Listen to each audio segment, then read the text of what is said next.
Ok les amis, on reprend les parties pédagogiques. Donc là je suis à 544 et je vais essayer d'expliquer le plus de coups possible. Donc D4, ce qui est généralement le mieux à faire, c'est D5 et être sûr que on garde aussi un contrôle du centre. D4 est protégé par la dame. Donc ici D5 c'est aussi protégé par la dame. J'ai pas trop de soucis à me faire avec ce pion.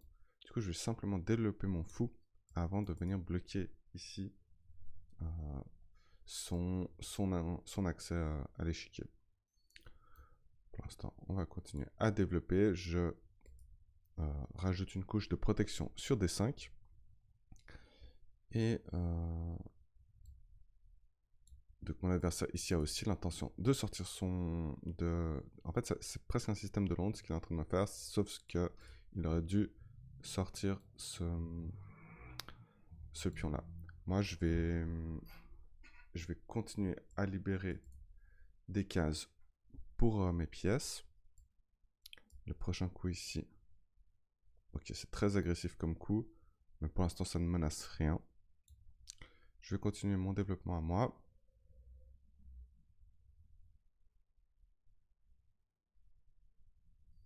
Et je vais aller menacer la pièce la plus fragile du côté de mon adversaire avec ma dame.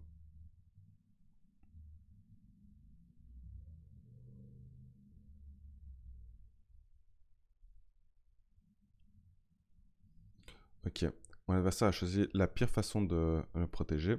Et en fait, on dirait un système de Londres inversé parce que c'est généralement un piège que on fait au système de Londres. Ici, en avançant ce pion pour le protéger, pour pas que la dame me prenne, mon adversaire a affaibli ses cases noires et je peux donc venir clouer le cavalier au roi. Comme il a mis ce pion ici, le fou ne peut pas venir protéger le cavalier. Et après ce clouage, ben, mon adversaire va forcément perdre une pièce. S'il protège avec la dame, je rajoute une pression de plus avec mon cavalier en E4 et forcément la pièce va tomber.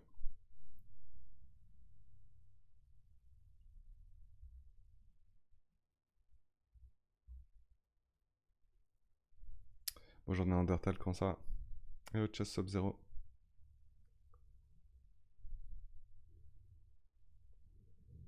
Merci pour le follow.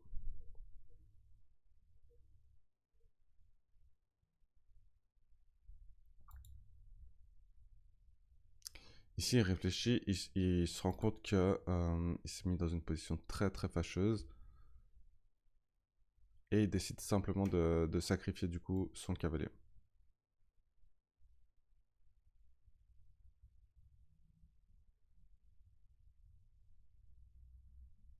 Je suis juste en train de réfléchir s'il n'y a pas autre chose que je peux faire parce que, souvenez-vous bien, il faut toujours vérifier s'il y a des échecs, des captures ou des attaques.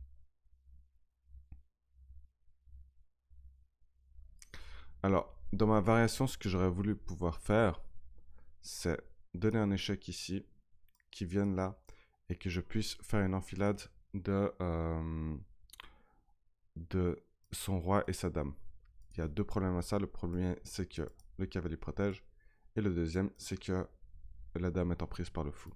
Du coup, ça ne fonctionne pas. Ça ne fonctionne pas de le faire maintenant non plus, parce qu'il y a trop de défense. Du coup, je vais simplement récolter mon gain et venir prendre le cavalier et menacer la tour. Je suis déjà grandement en avantage. Je vais continuer mon développement et mes attaques. Voilà, il décide de me donner sa tour. Du coup, je la prends. Toujours vérifier quelles sont les pièces que je peux capturer. Ici, je peux capturer un pion. Je ne vais pas me priver.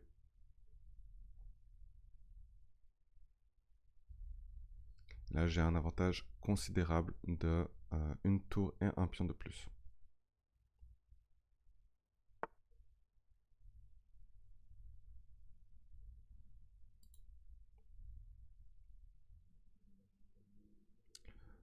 Mon pion est attaqué. Du coup, je le ramène.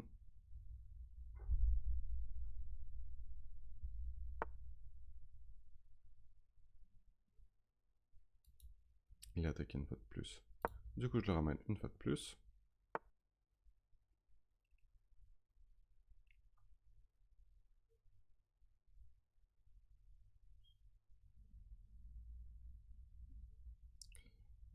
Ok. Je vais lancer une attaque sur la dame. Merci, merci pour le don, Néandertal. Et là, on a une tactique très importante. Je suis très content qu'elle arrive à ce moment-là dans la partie, ou dans les parties pédagogiques qu'on fait. Ça s'appelle une attaque à la découverte. Ici, j'ai un sacrifice à faire qui va en fait me permettre de gagner la dame. Je vais changer un cavalier contre une dame. Qu'est-ce qui se passe? Le fou, par rayon X, attaque la dame. Et la seule pièce qui l'empêche d'attaquer, c'est ce cavalier. La beauté du coup que je vais faire maintenant, c'est qu'en donnant un échec ici, en G3 au roi, je vais pouvoir récolter la dame. Parce que le roi va être obligé ou de capturer le cavalier que je vais lui donner en G3 ou de se déplacer. Donc je vais forcément gagner la dame après. L'adversaire est obligé de s'occuper des échecs avant de déplacer la dame.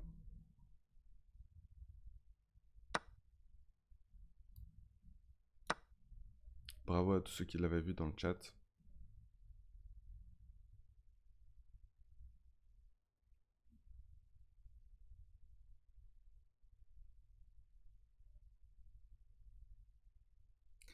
Maintenant que j'ai une avance considérable, c'est très très rare et même plutôt difficile. Enfin, c'est pas très très rare, c'est juste difficile de venir faire échec et mat avec juste 2 pièces de développé. Du coup, ce que je vais faire, c'est que je vais continuer à échanger les pièces vu que je suis en avance en développement.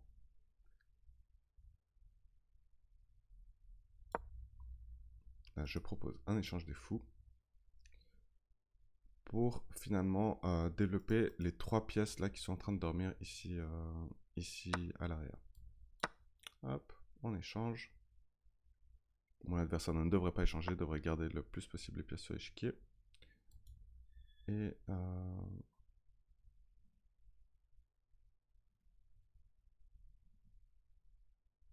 va se mettre là. Ça aurait été bien que je le cloue en fait. Là, je me prends un échec bêtement.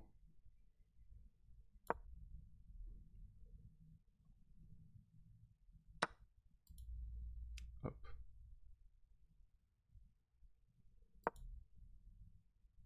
Il attaque madame. Je reviens en arrière. Et là, le meilleur coup pour lui, c'est de revenir ici ou de revenir là.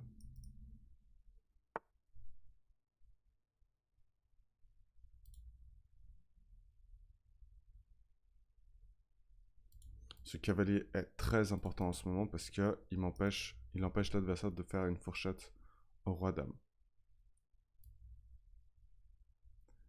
Moi, je vais simplement continuer ici mon travail de développer les pièces. Et par le même biais, empêcher que je me prenne une fourchette.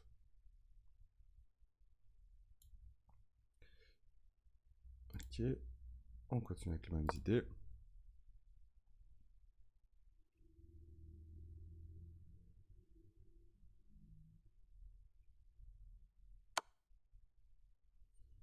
Alors ici, qu'est-ce qui est en train de se passer? Mon adversaire a voulu me faire un peu peur en me faisant un échec ici.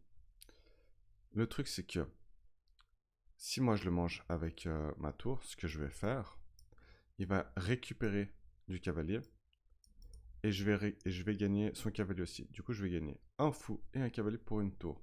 Une tour, ça vaut 5 points. Un cavalier, ça et un fou en valent 3. Du coup, 6 au total. Je gagne forcément.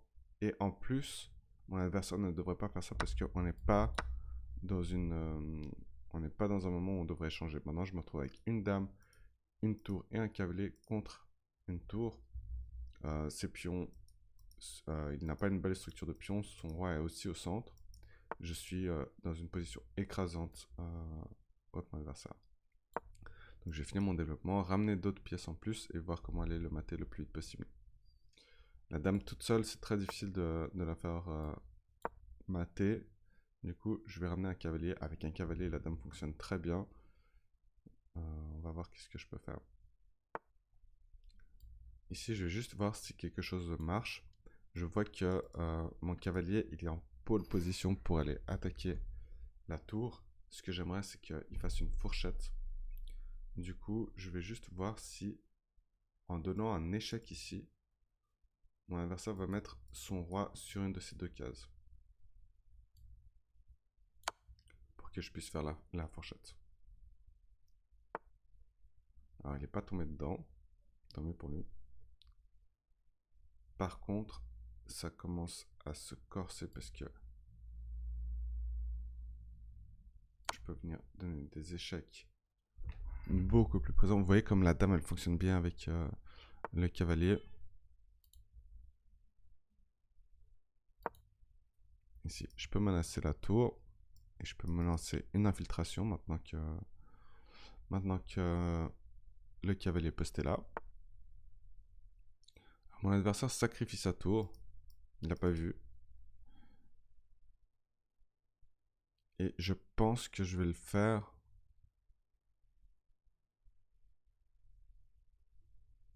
Ça change rien en fait. Parce que l'autre option, c'est que je viens de donner des échecs, mais il va forcément venir ici. Là, je gagne. La seule différence, ce serait que ma dame sera ici et sa tour là.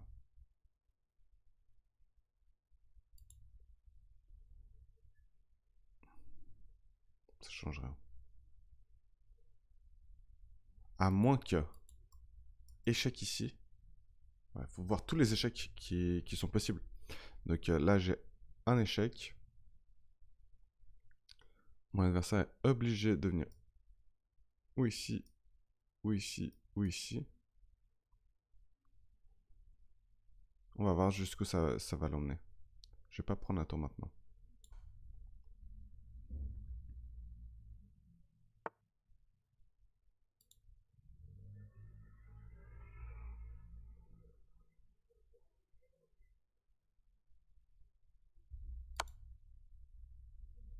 J'aurais pu venir lui redonner un échec ici, mais c'était pas non plus le meilleur plan. Ok, il a réussi à fuir. Du coup, j'ai plus d'échecs. Je suis un peu déçu, j'avoue. Je suis un peu déçu.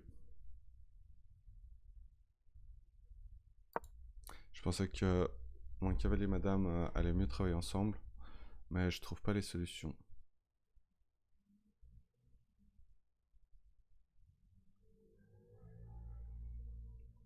Du coup, j'ai menacé un pion assez important pour sa défense. Et on va voir si à un moment, bah, voilà, j'ai l'occasion d'activer ma tour.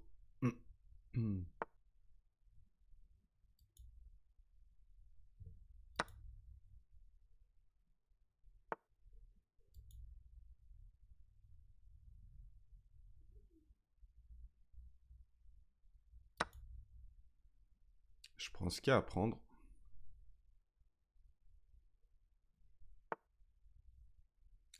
Et donc, on se souvient de quels sont les échecs, les captures et les attaques qu'on peut faire à chaque partie. Et ici, je peux tout simplement, quels échecs j'ai ici, j'ai ici, et surtout, j'ai échec et mat. Là.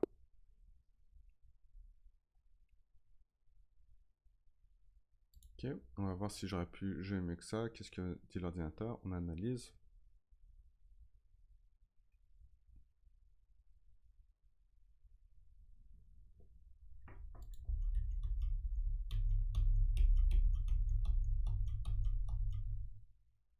Donc, l'ouverture, c'est très bien faite. Jusqu'à ce que mon adversaire... vous voyez, la barre d'évaluation, elle est à égalité. Et ça, c'est le pire coup. Il aurait pu faire ou tour B1 ou dame C1 pour protéger. Même, je crois qu'il y a un monde où il peut faire ça. Si j'attaque le cavalier, il le protège avec la dame. Et ça joue encore.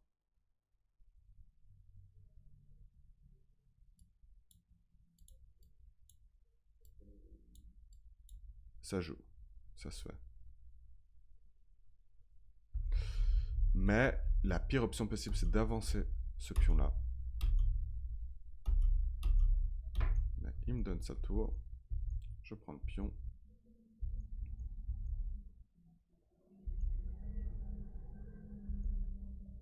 Ici, attaque à la découverte, je gagne la dame. Je propose un échange. Et là, je me fais un petit peu harceler par son cavalier. Les cavaliers sont très très embêtants. Ils sont très très embêtants. Hop. Oh, c'était matin 1, j'avais pas vu. Connaître ses maths, les enfants. Il faut connaître ses maths. J'ai raté un matin 1. Ici, donc, la dame couvre tout ça et surtout le cavalier est ici. Oui, le cavalier et la dame jouent très très très bien ensemble. Et là, c'est dommage, on n'a pas pu voir une preuve de ça. J'ai raté le matin 1. Ouais, alors là, ici, il dit que c'était mieux parce que...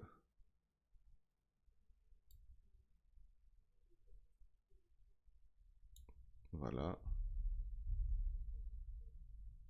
Ouais.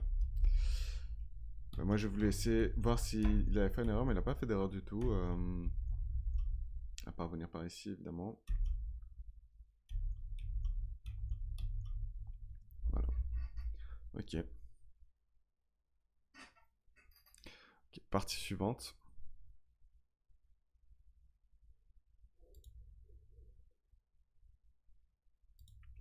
Et le thé vert.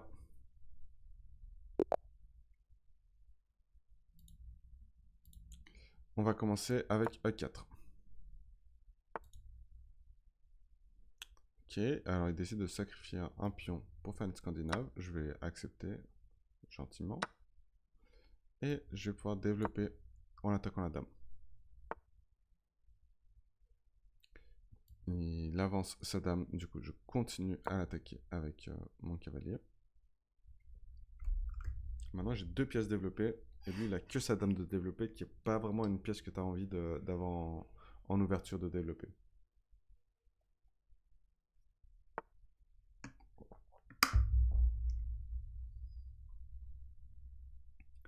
Ok, on va prendre le centre.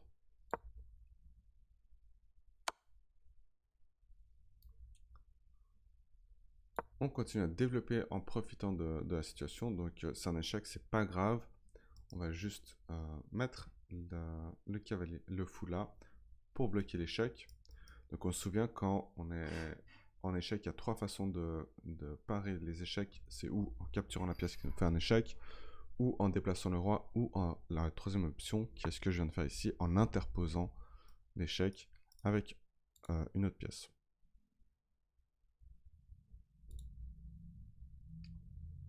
Ici. On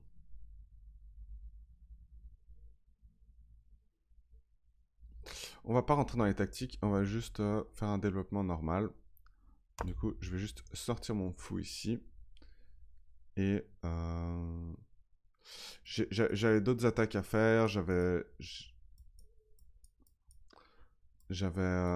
d'autres idées aussi, mais on va juste faire du standard pour que vous appreniez.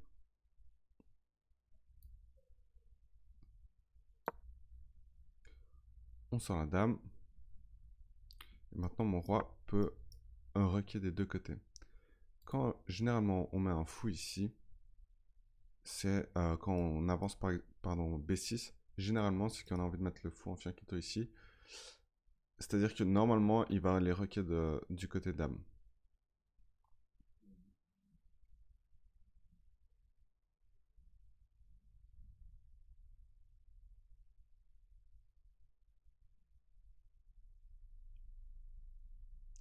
J'ai un coup très tentant.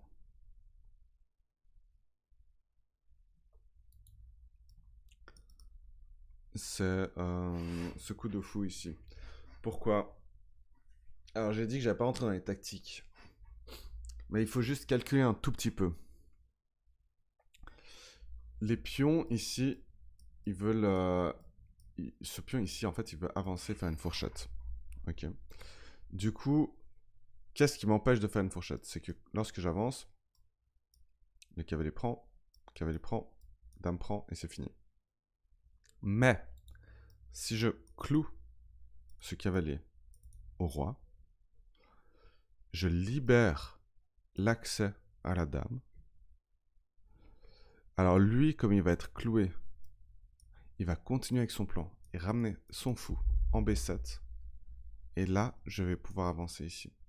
S'il sacrifie son cavalier dessus, je reprends du cavalier et la dame ne peut pas reprendre parce que ma dame va pouvoir récupérer la fin. Ok.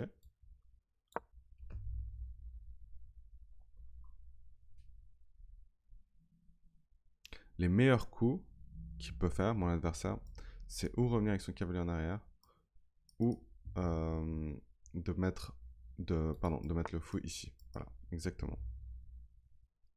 Mais là, on continue avec l'idée qu'on est en train de faire une fourchette. Deux pièces sont attaquées.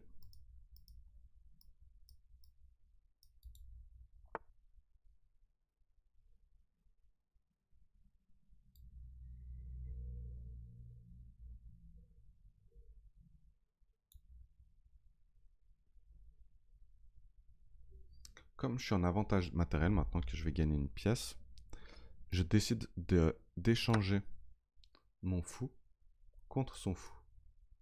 Et j'aurai une pièce de plus, ce qui est la logique en fait. Quand on a une pièce en plus, il faut faire des échanges. Okay, je me prends moi une double attaque.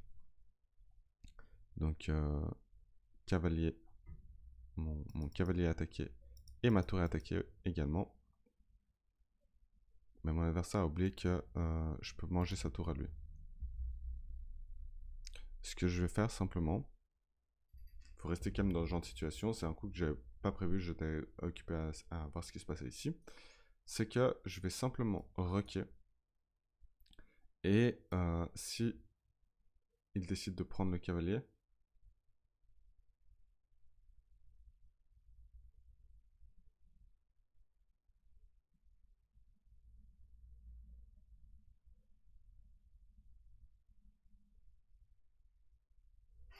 attendez. Non, non, non, je perds mon avantage. J'ai cru que j'allais réussir à maintenir mon avantage. Il faut juste que je réfléchisse un tout petit peu plus.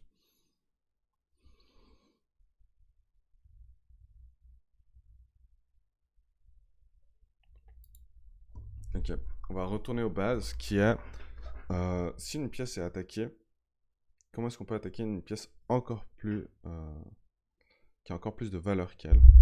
Et ici, en l'occurrence, si je fais tour G1 et qui vient récupérer mon cavalier, moi je peux venir et je peux gagner sa tour. Ok. Parce que je menace la dame, ce qui est encore plus importante que une tour.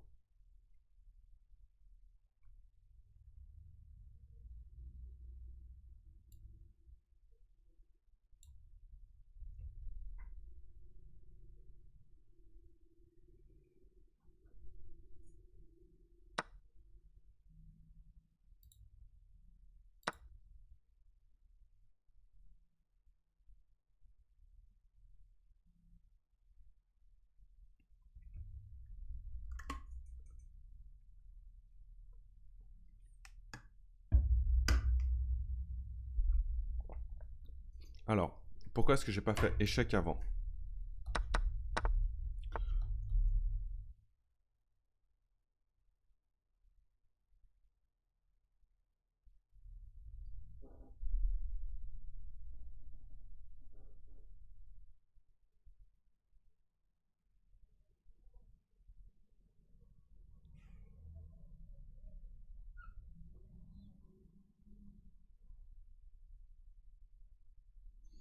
Donc ici, je suis en avantage de matériel.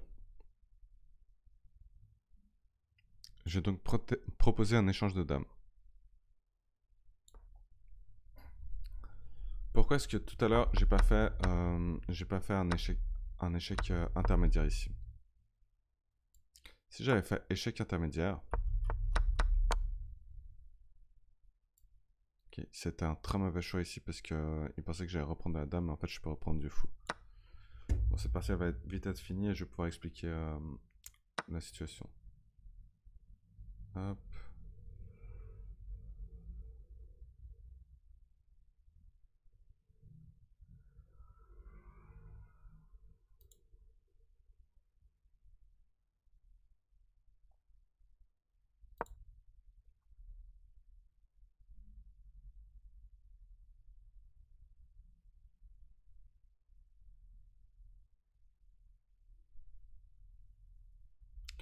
Ok, en fait, j'ai envie de terminer cette partie pour vous expliquer pourquoi ça marchait pas le fou échec.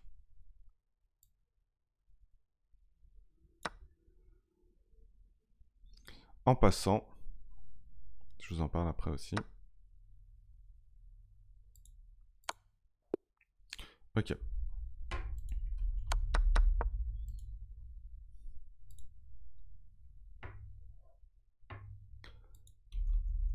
Hop. Donc ici, il a...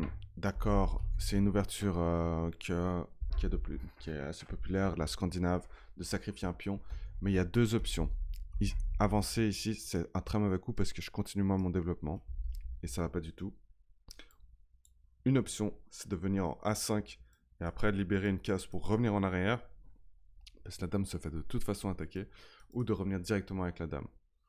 Dans les deux cas, c'est pas une très bonne ouverture. Et ici, il m'a juste donné beaucoup trop de possibilités de développement. Ça, j'aime pas du tout parce que... Voilà, tu fais quoi? Ah oui, bah c'est mat. Non?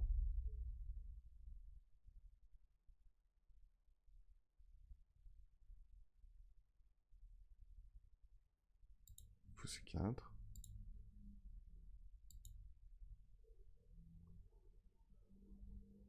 Waouh, ça c'est très avancé comme...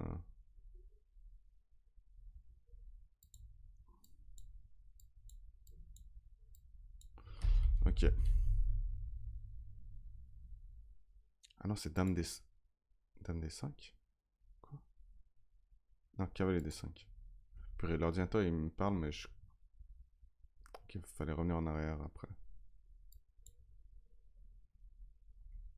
Bref. Ici...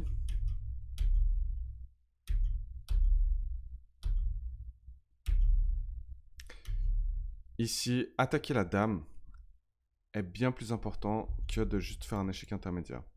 Pourquoi? Une fois qu'il reprend, je me retrouve toujours avec cette situation de cavalier ou tour.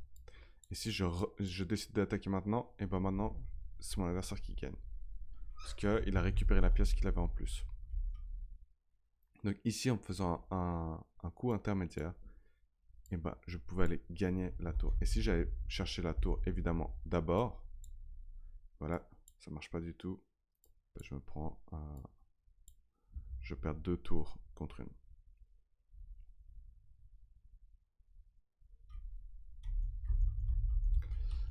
Ok. Je propose échange de dame parce que j'ai un avantage matériel. Mon adversaire, je ne sais pas s'il a miscliqué ou s'il s'est dit que j'allais récupérer de la dame.